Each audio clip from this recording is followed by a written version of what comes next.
Alright, today I'm working on a Fleet 1260-2. I think Fleet got bought out like in the 90s, 1990. Anyways, I don't think this ratchet's in bad shape. It's a 3/8.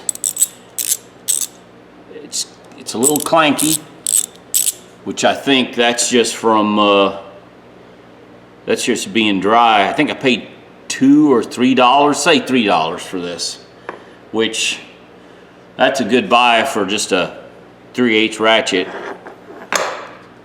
It's kind of a, I call it a universal design. They've made this design for years.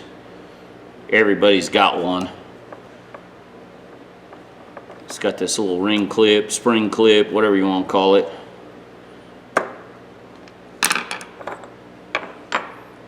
Oh yeah, it's dry as a bone. Look like some wear, but I really need to look at it a little closer. This is universal. Spacer ring go on either side. Yeah, it's not bad. It's just dry as a bone. Look. Looks like there's a lot of wear on those teeth, but I think that's just because it's dry. This thing hasn't been oiled or greased in decades by the looks of it. Now, the trick is, can I get this apart? Sometimes you can't. You can press the pin down, the ball bearing, and get this. See if I can go past. Okay, I went past. What I did is I pushed the ball bearing. It's a ball bearing pin is what I call it. I pushed it past this hole right here. It's back here. So now, hopefully, I can grab this and pull it out without losing anything. See, it's coming up. See how it's the body? Problem is, without losing the ball bearing and the pin. See, the pin came out. There it is. The idea is the ball bearing pin goes right in that slot, and what you want to do is you want to push it in and past this part right here, because then it's compressed all the way in, then you can pull it out. Yeah, let's take a little close. I can't tell how close of a shot I'm getting, so sorry if I screw up. There's a spring in here if it wants to come out. Sometimes these come out, sometimes they don't.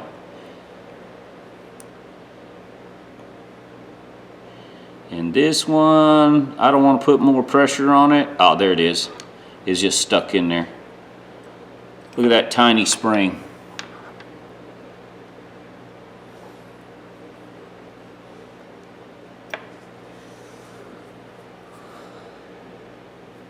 That pin fits inside that spring. My thing's magnetized.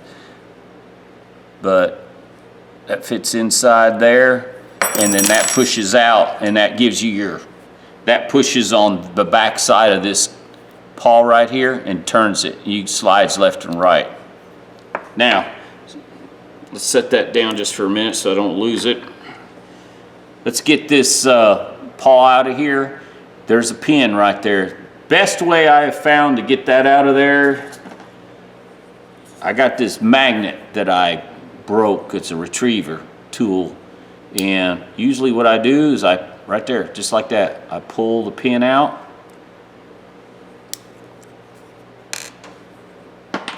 And then this slides out. Real simple mechanism. What trash down in here? Oh yeah. Hang on, I just noticed. Look at the old, might be factory grease right here. Look at that. Nasty. Just nasty old grease. Yeah, this thing needed work. Oh yeah, I didn't even pay attention. Look at the grease on this. See?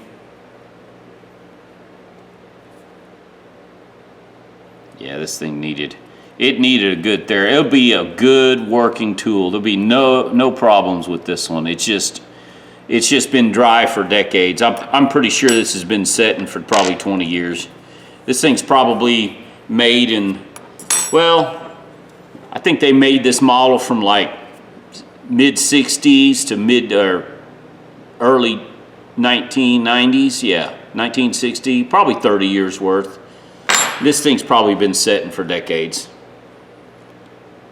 because everybody has to have their fancy 120 tooth or 190 tooth ratchets anymore, and they leave these things like this, good quality used tools lying around.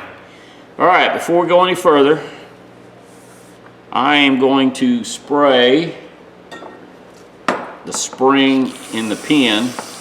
I'll call it a ball bearing pin, let's call it that, with some carb cleaner.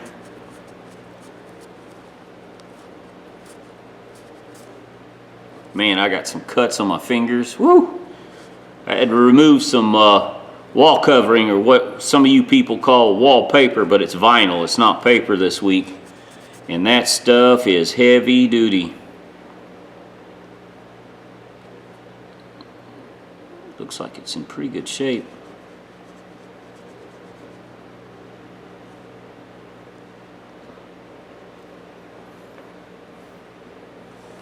I can see where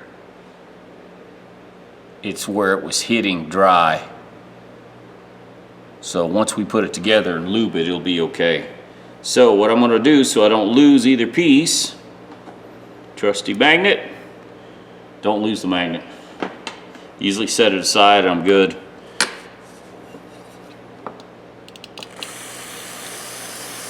Clean these parts up real quick. I'm probably going to polish this a little bit, clean it up nice, because it's been abused. Give it some new life. This would be something you'd give to somebody, let them borrow it, backup ratchet. It'd make a good, for a homeowner or a hobbyist, it'd make a great ratchet without having to buy, I think a new one from Lowe's is like $22, a new 3/8 ratchet. Shoot, I could buy 2 T-bones with what I saved. Speaking of, I gotta buy some more T-bones. Pretty sure I paid less, $2 for this, but we'll just say 3. I know I didn't give more than 3, because these style ratchets, if they're anywhere near $5, I don't pick them up. I usually, if the guy wants too much for them, I'll throw in, I'll make like a pile of tools, and then we make a deal, because I'm pretty sure I got this at the flea market.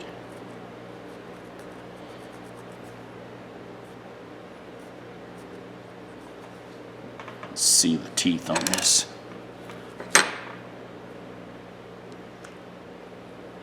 Yeah, you can see the wear marks. Definitely see the wear marks, but they're not broke, they're not rounded, they're sharp. Yeah, they make good contact. There's nothing wrong with that. It's a good used tool. Good quality piece here.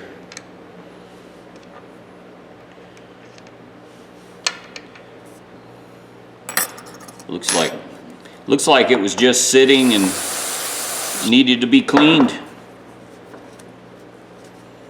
It's probably the original factory grease that's on this thing. I'd like to know the history of some of these tools that I work on.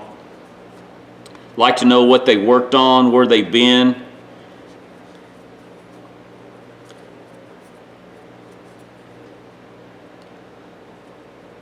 I know I still have some tools, a few tools left from when I was a kid. I didn't lose them all in the fire. And some of my tools worked on a 49 Ford pickup, because I drove it for 20 years. I know what some of my tools have actually worked on. Don't have many of my old tools left, but I have some.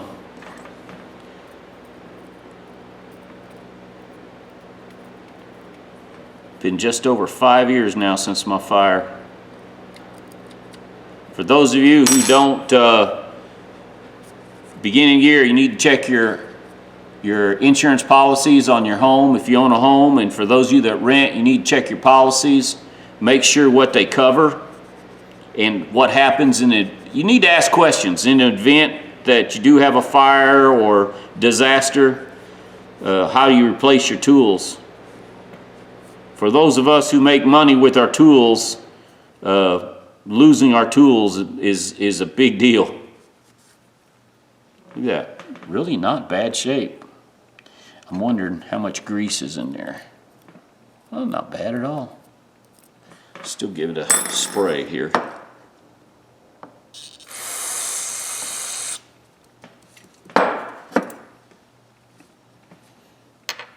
All right, let me finish cleaning this up. And I don't know what we'll do next. We'll figure it out. All right, trying to use the rest of this fiber wheel. It's not much left. We'll see what we can get out of it.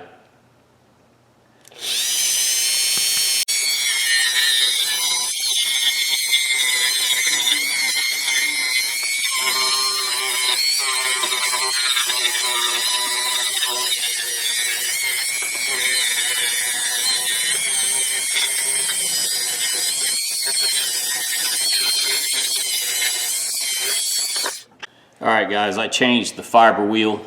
It's a 200 grit, and if for those of you to buy these are directional. You want, let's see, yeah, it goes this way. You don't want to go against it, it breaks the tines off. But man, these things last a long time. I like them better than the metal ones. The metal ones have its uses, but if anybody asks, this is the kit. It's got different grits.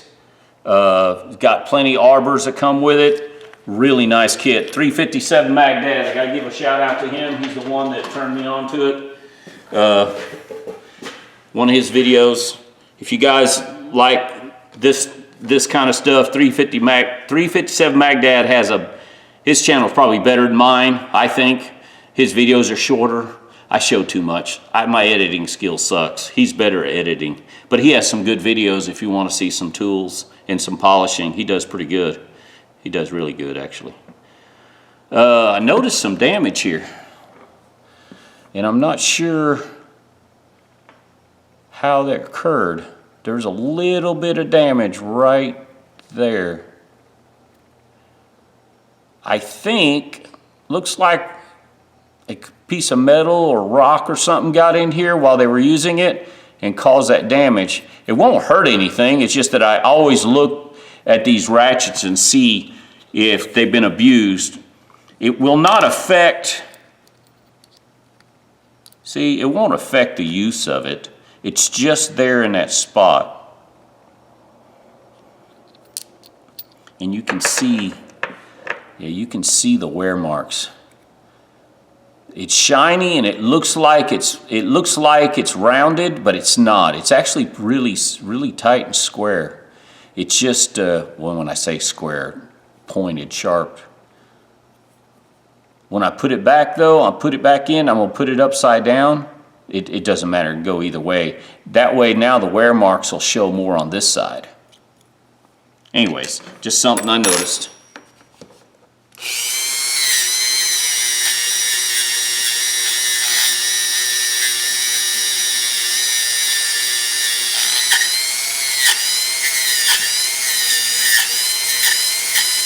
And the reason I'm doing this is I want all the surfaces to be nice.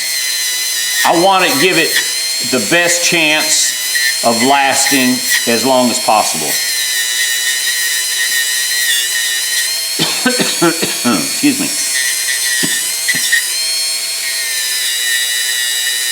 I mean, it's not gonna, this won't make it look nice or anything, but the insides is what I'm worried about the most when on these ratchets, because I want it to last a long time. If I'm gonna go through the trouble of taking one apart, I'm gonna clean it real well, and like that, see? That way everything, all the mating surfaces are in really good condition. And it doesn't take, but I'll have 10 minutes in trying to clean these parts up, maybe 20 tops. I spend more time polishing the outside of it than I do this.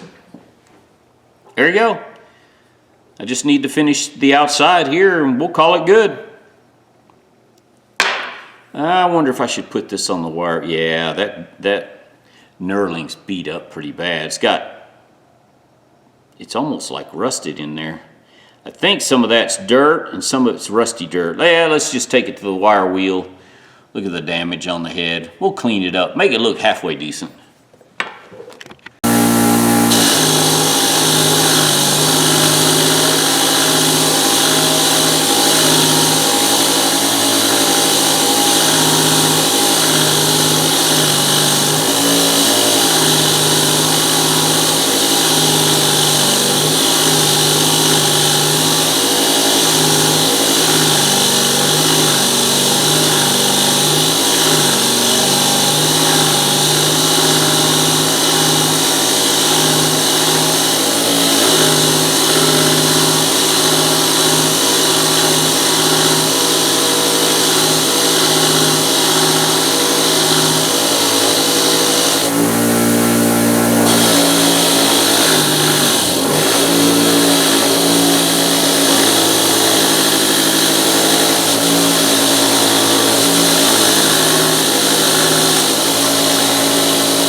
There you go, just a few minutes. I mean, you can still see I didn't take it all out, look. There's no need in it though. My tools are not piece of artwork. I use my tools. These tools, this one here will probably go to work with me and I'll probably stick it in my loaner box. I got a box that I keep good tools that I loan out, and I have another box that has junk tools in it that if I don't trust the individual or if I don't like that individual, I give them tools. Yeah, I'm not giving good tools out to an idiot. So, yeah, I better not say any more.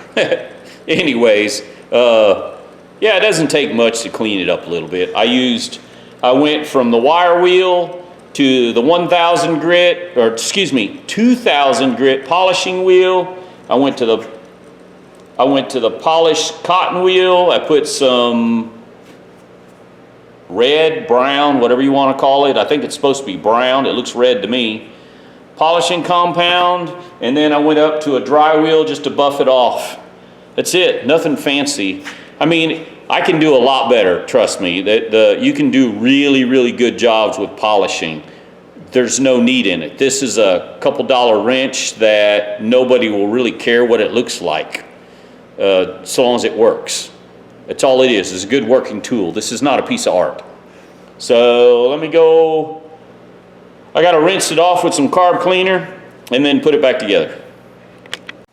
All right, ladies and gentlemen, the teeth on the inside of this one are excellent, excellent shape.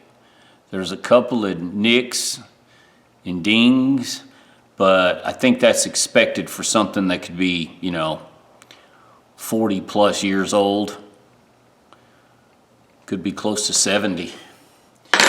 Anyways, let's put this thing together. There's no problem putting this together. It's kind of easy. I use grease. Those of you that like oil, please use your oil. Use what you like, what you're comfortable with. I've said this before. This is Mobil 1 grease that I use.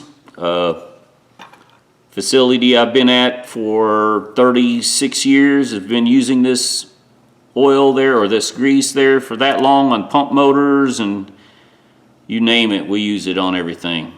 Every electrical pump motor, shoot, you got it.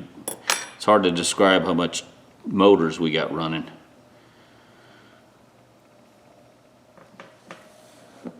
Let's see. I can't tell how close up needs to be, but the spring's in there. This pin rides on the spring. Now, what I'm going to do here, I'm just going to lube everything. Anything with metal-to-metal contact, I'm going to give it a slight lube. Down in the hole, I'm going to give it some grease where that pin rides. Now this area had a lot of grease packed down in here, which really didn't need it. The selector switch doesn't travel that far. So just really thin layers, all I'm going to put on. Those of you that do oil, you can do oil. That reminds me, somebody said something a while back about using grease and oil. Hang on. I got a snap-on kit here.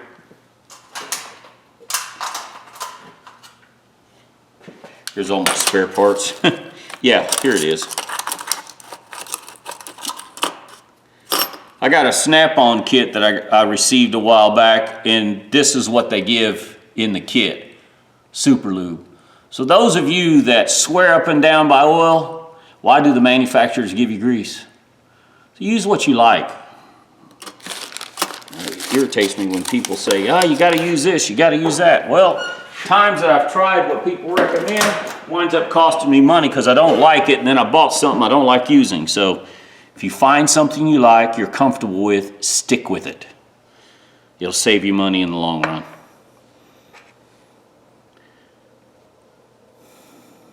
You know what? This can only go in one way. Oh, I didn't clean the back of that off.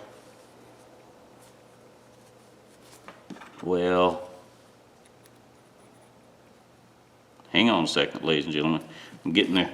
Packed off grease. There was grease on the back of it. You can see the wear mark where the pin was. Okay, so this one is not a universal. There's other brands that this is universal. So it has to ride. This is the top, and the notch rides in that groove like that. See? Check that out.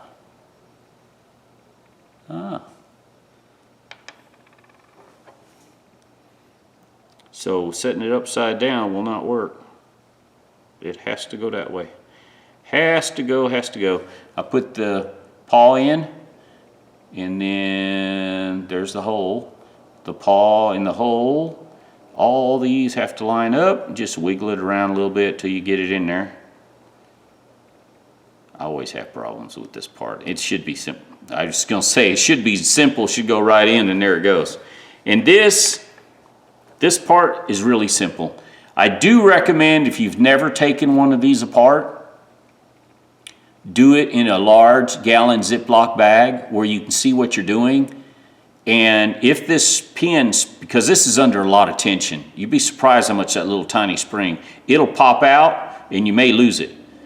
Best thing to do is just slide it in there, past this right here, like on this shoulder, and just press slightly. Take a screwdriver, push down. There you go. Now,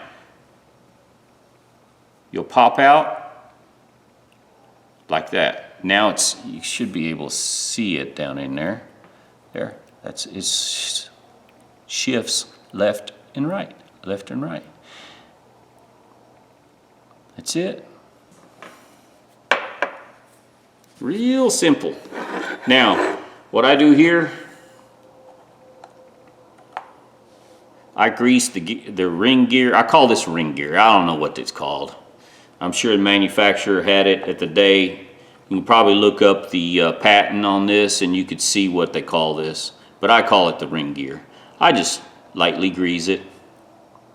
Like I said, if you like oil, use oil. Some of the older ratchets had an oil port and they were oiled. Even the ones that I get like that, the old ones, I still put grease. I don't oil them. It's just, this is the way I was trained. Metal to metal contact on gears like this. Now, if you're working a high torque engine, you know, you have to have oil in certain places, but you still use gear oil in others. So now, this has a spacer ring. You've got to put that back on like that. See?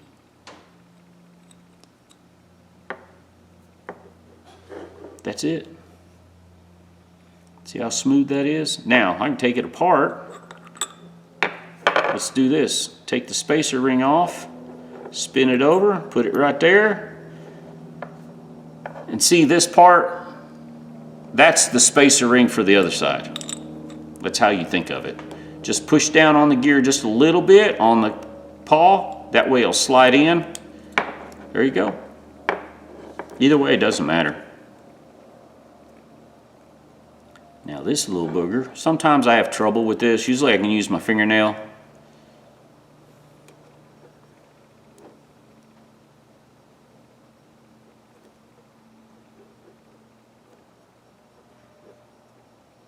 Come on, there we go. And just work it around, all the way around.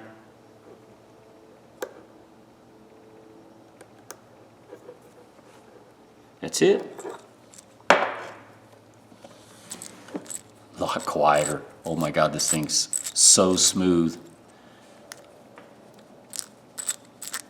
I think this is like a 60 tooth too, so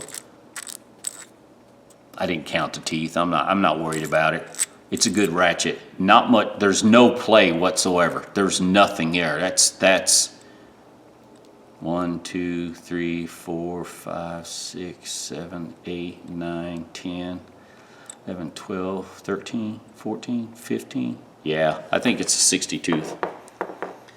There you go. And look at all the grease I pulled out of that thing. That's old dry grease. So, it was really in good shape.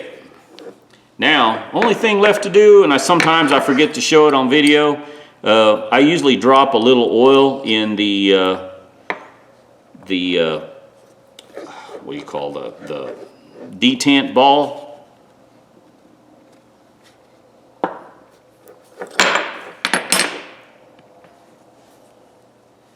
Let's see, got a socket here. The only thing I don't like about these, there's not a push button release.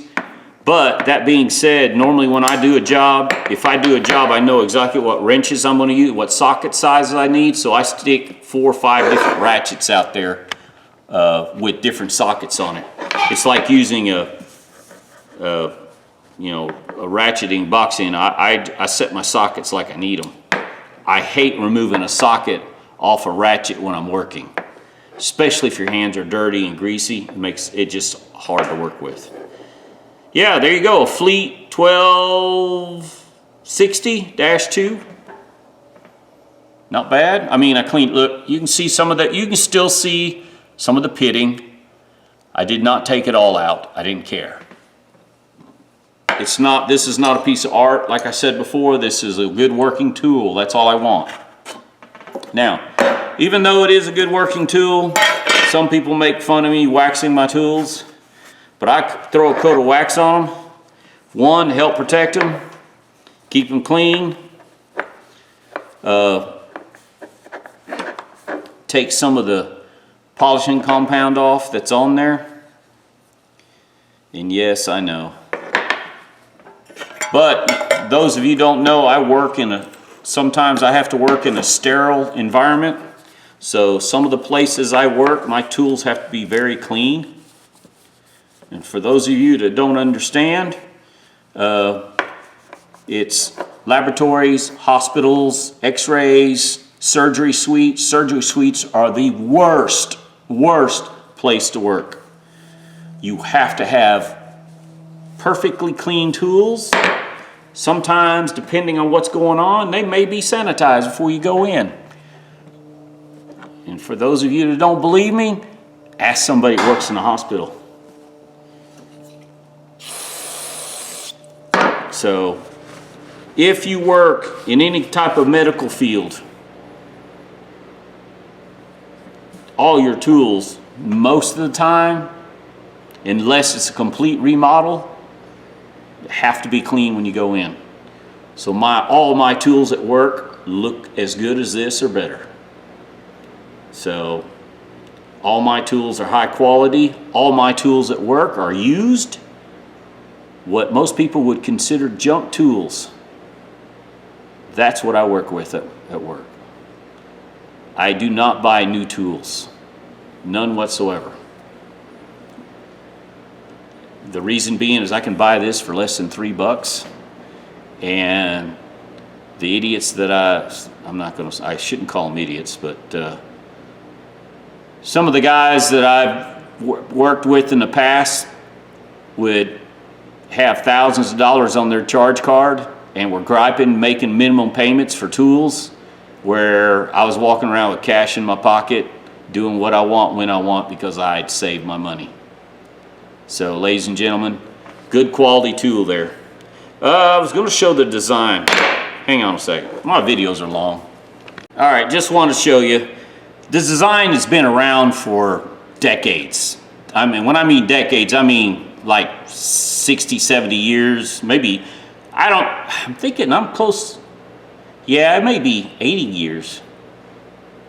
I can't remember. I have to look it up on Alloy Artifacts. But anyways, I found another Fleet that I have. Looks almost identical. I think this is a newer model, newer version. And then this one is, what is this? This is Walden. This is a Craftsman. Here's a Husky. Here's a Challenger. And here's another Craftsman. They're all the same design. Really easy to work. So if you find one of these and you get it, if you find it for $10 or less, it's a good buy. If it's in good condition. If it does not locked up and it turns, it's quiet, it's clean. If it's clanky like this one, it's a good used tool. This thing will make a good secondary tool. It'd make a backup tool for secondary, like a toolbox, a carry toolbox. Matter of fact, last week I was at the auto parts store and there was a young man outside there again, I don't know why all these guys have kids, but they're always kids with them. And he, changing his starter, didn't have all the tools. I gave him a wrench. I gave him a wrench and probably 5 or 6 sockets, and I left, and he thanked me. He went back later, the buddy of mine who works in there said, yeah, he got his alternator on, it was good to go. So anyways, these are something, if you got a little bit of money in, it doesn't hurt to lose it or to give it away. I was just showing you that every brand made this model, this style, and they're really easy to find. And if you pick it up, if you pick it up for $2 or $3 like I did like this one, it's a great buy. Hands down, great buy. So keep a lookout for these old used tools like this. Hit up the flea markets, thrift stores, yeah, online. Right now the online estate sales are really thin because the cold weather's cold. It's too cold. A lot of people aren't getting out. And you guys are saying, well, it's online. Now, you don't understand. Sometimes where you got to go out in the country out here where I live, and you get out and you have to load this stuff up, it may take an hour or two to go through the line to get your stuff and to load it, and it gets cold. But anyways, ladies and gentlemen, thumbs up, thumbs down, tell me what you think. You like my video? If you don't, well, nothing I can do about it. You don't like it, you just don't like it. Subscribe if you like. I bring old junk tools back to a good usable condition, and this was usable, but it was pretty dry. Now, man, this thing is mint. I like it. It's gonna make a good addition at work. All right, ladies and gentlemen, y'all have a good day.